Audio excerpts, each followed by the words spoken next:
Você já sentiu um arrepio na espinha sem motivo aparente? Uma sombra no canto do olho que desaparece em um piscar? E se eu te dissesse que esses pequenos calafrios podem ser mais do que a sua imaginação pregando peças? Esta noite vamos mergulhar em 5 histórias que aterrorizaram pessoas reais. Mas prepare-se, porque por trás de cada conto assustador esconde-se uma verdade ainda mais macabra, algo que vai te fazer questionar tudo o que você acredita ser real. O vento uivava naquela noite como um animal ferido, arranhando as janelas embaçadas da velha casa isolada. Dentro, Amélia, uma senhora de olhar cansado e mãos marcadas pelo tempo, agarrava um terço desbotado. Não era uma noite qualquer. Era o aniversário da morte de sua neta, Sofia, levada há exatos 5 anos em circunstâncias que a polícia local preferiu rotular como um trágico acidente. Mas Amélia sabia a verdade. Ela a sentia nos calafrios inexplicáveis que percorriam sua espinha, nos sussurros tênues que pareciam vir das paredes, no cheiro úmido e terroso que invadia a casa nas noites de lua nova. Sofia não havia simplesmente caído no lago nos fundos da propriedade. Havia algo mais ali, algo sombrio e faminto que Amélia pressentia desde que se mudara para aquela casa, décadas atrás, seguindo os passos de sua própria mãe. Ela se lembrava das histórias sussurradas pela sua avó, contos de uma presença antiga que habitava as terras, um ser que se alimentava da tristeza e da inocência. Na noite em que Sofia desapareceu, Amélia viu uma sombra esguia à beira do lago, muito mais alta e disforme do que qualquer pessoa, um brilho pálido nos olhos, antes de sua neta gritar e ser tragada pelas águas escuras. A polícia não acreditou. Disseram que era o luto a nublar sua mente. Mas Amélia guardou o segredo, a certeza macabra de que sua Sofia havia sido levada por algo que não era deste mundo.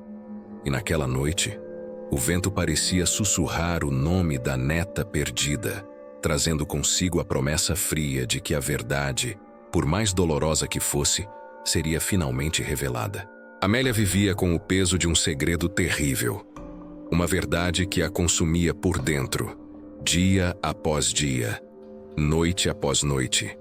A perda de sua neta, Sofia, havia deixado um buraco irreparável em sua alma, mas a forma como Sofia se foi era o verdadeiro tormento. Aquela casa antiga, herdada de sua família, sempre carregou uma aura estranha. Sua mãe contava histórias de sussurros na calada da noite, de objetos que se moviam sozinhos, de uma tristeza densa que pairava sobre os cômodos. Amélia nunca deu muita importância, até a noite fatídica. O aniversário da morte de Sofia era sempre um dia de luto profundo, mas naquele ano, a atmosfera parecia ainda mais carregada. O vento gemia como um espírito em sofrimento, e as árvores ao redor da casa se curvavam como se estivessem se encolhendo de medo. Amélia estava na cozinha, preparando um chá amargo, quando ouviu o riso infantil de Sofia vindo do jardim. Seu coração palpitou. Era impossível. Sofia estava morta. Mas o riso era tão vívido, tão real. Ela correu para a janela e viu uma sombra alta e magra à beira do lago, e a silhueta pequena de sua neta, de costas, como se conversasse com alguém invisível. Então, o riso cessou, seguido por um grito agudo e o som de um corpo caindo na água. Amélia correu para fora desesperada, mas só encontrou a superfície escura e calma do lago. Sofia havia sumido, e aquela sombra também havia desaparecido. A polícia não encontrou evidências de crime. Concluíram que Sofia havia se perdido na escuridão e caído acidentalmente. Mas Amélia sabia. Ela vira. Aqueles olhos pálidos e famintos da sombra nunca deixariam sua memória. Ela se lembrou das palavras de sua avó. Há coisas neste mundo que se alimentam da nossa dor, da nossa inocência. Elas espreitam nas sombras, esperando o momento certo para se revelar.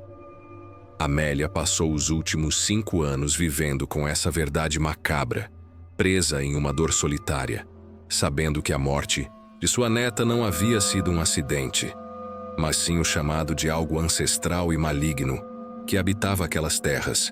Nossa próxima história nos leva para uma casa aparentemente comum, onde o casal João e Maria começaram a ser atormentados por ligações misteriosas no meio da noite. A princípio, eram apenas toques rápidos, quase imperceptíveis, que os faziam acordar sobressaltados.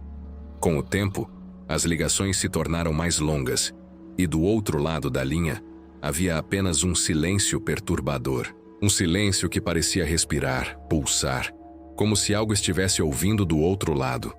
João, cético, instalou identificadores de chamada e bloqueadores, mas de nada adiantou. O número era sempre desconhecido, e as ligações continuavam, invariavelmente entre 3 e 4 da manhã. Maria, por outro lado, começou a sentir uma presença gelada na casa. Ouvia sussurros indistintos quando estava sozinha, e sentia o toque leve de algo invisível em seus cabelos. Eles procuraram por explicações lógicas. Um erro na linha, um vizinho brincalhão, até mesmo o estresse do dia a dia. Mas a verdade era muito mais sombria. Não era um trote. Era a manifestação de uma entidade presa na linha telefônica, tentando desesperadamente se comunicar com o mundo dos vivos. Uma antiga operadora de telemarketing que morreu em um acidente trágico enquanto estava de plantão e cuja alma ficou aprisionada na frequência das chamadas, buscando uma última conexão, uma última palavra antes de desvanecer. Ela não queria assustá-los, mas a sua presença, presa entre os mundos, era um espectro da própria solidão e da tentativa desesperada de ser ouvida. O que eles sentiam era o eco de sua angústia, o resíduo de uma vida interrompida, tentando atravessar a barreira do silêncio. Imagine-se em um sótão empoeirado, a luz do sol entrando timidamente por uma pequena fresta na telha, revelando teias de aranha e móveis cobertos por lençóis brancos. Foi nesse cenário que Ana, uma jovem cheia de planos para sua nova casa, encontrou um espelho antigo. Grande, com uma moldura de madeira escura e entalhes intrincados, ele parecia carregar histórias de séculos. Ao se olhar nele pela primeira vez, Ana sentiu um leve desconforto, um frio na barriga. Seu reflexo parecia um pouco mais pálido, com um brilho estranho nos olhos. Ela ignorou, atribuindo a iluminação precária do sótão. Mas, à medida que os dias passavam e o espelho ganhava um lugar de destaque em seu quarto, as coisas começaram a mudar. O reflexo de Ana no espelho começou a se distorcer sutilmente. Pequenas imperfeições que não existiam. Uma expressão de tristeza que ela não sentia. E então, o mais aterrorizante. Ela começou a ver um reflexo diferente. Uma figura sombria e maligna que se movia por trás do seu próprio reflexo, espreitando, observando. Lentamente, a figura começou a se tornar mais nítida, assumindo a forma de uma mulher com olhos vazios e um sorriso perturbador. Há antigas lendas que falam sobre o poder dos espelhos, não apenas como refletores da nossa imagem, mas como véus entre mundos. Alguns textos ocultos até mesmo os descrevem como olhos fixos no abismo, capazes de capturar e aprisionar almas.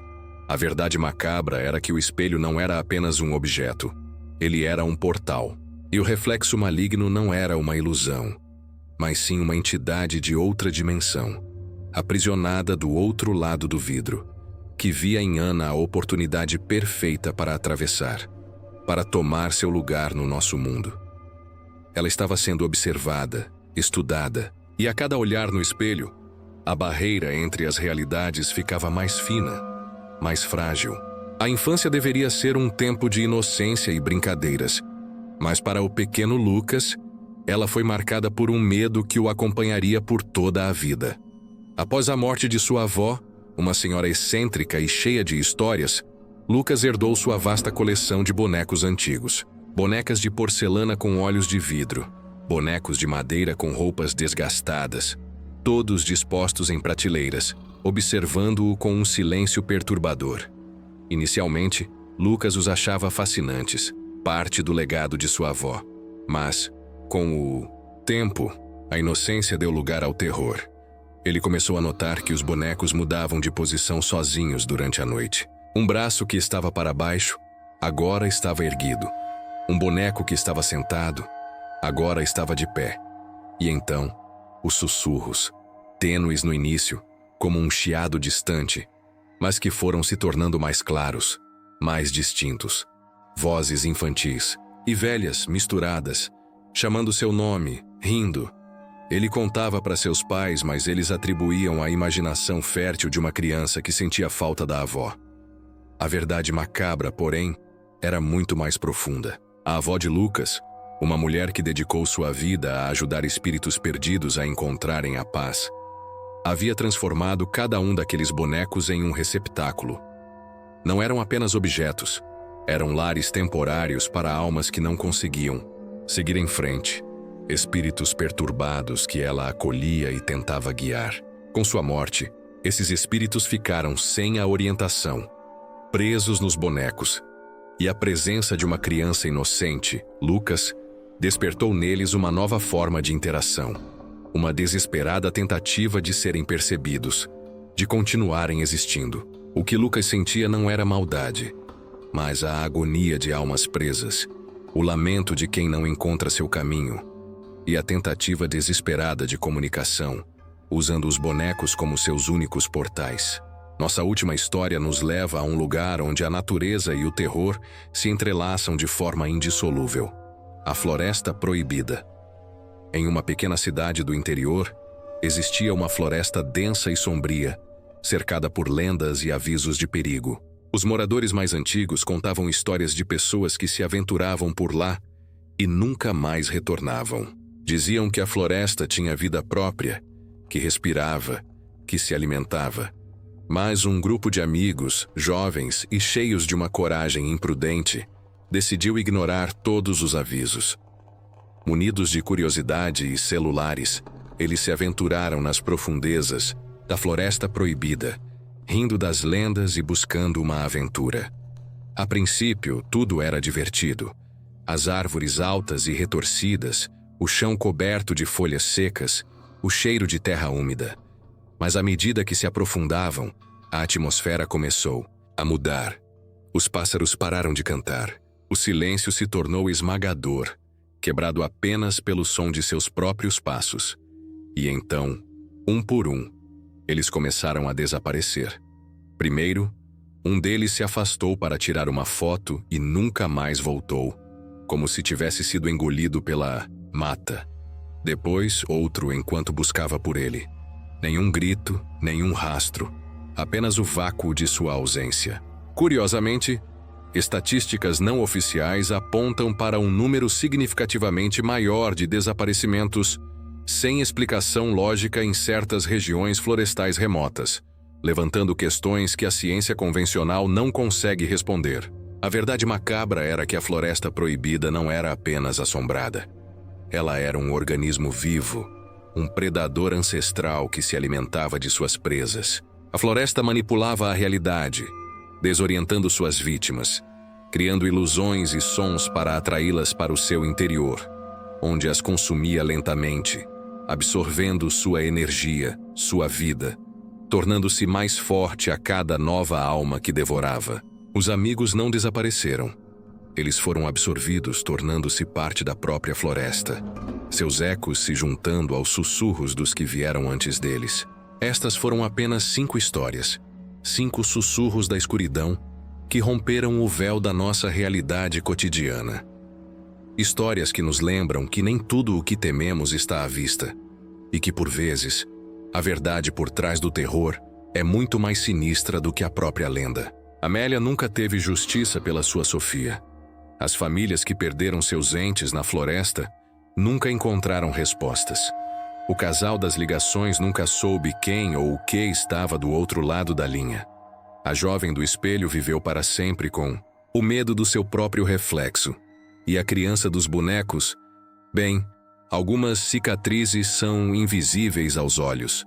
Você acredita que essas histórias são apenas fruto da imaginação? Ou sente, assim como eu, que há algo mais, espreitando nas sombras, esperando o momento certo para se revelar? Já sentiu essa presença? Já ouviu esse sussurro? Se essas histórias te tocaram, se um calafrio percorreu sua espinha, talvez seja porque você também já sentiu a fria brisa da verdade macabra.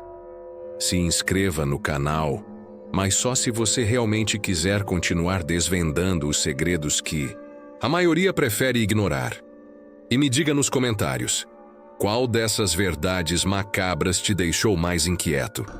Compartilhe este vídeo com aqueles que têm coragem de olhar para além do véu.